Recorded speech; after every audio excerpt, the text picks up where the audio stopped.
Hello everyone, welcome to the channel. Pause the video, give it a try. Amina, Ben and Chloe share some money in the ratio 4:7:5. So Amina, Ben, Chloe, 4 parts, 7 parts and 5 parts.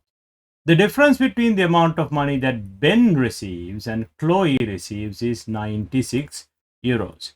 So Ben gets 7 parts. So 1, 2, 3, 4, 5, 6, 7 parts. Chloe gets only 5 parts. So you can clearly see Ben gets 2 parts more. So obviously what that means is 2 parts is the same as 96 euros. So the question is, work out the amount that Amina receives. So Amina gets 4 parts.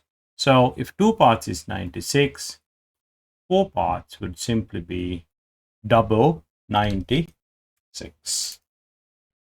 192 euros.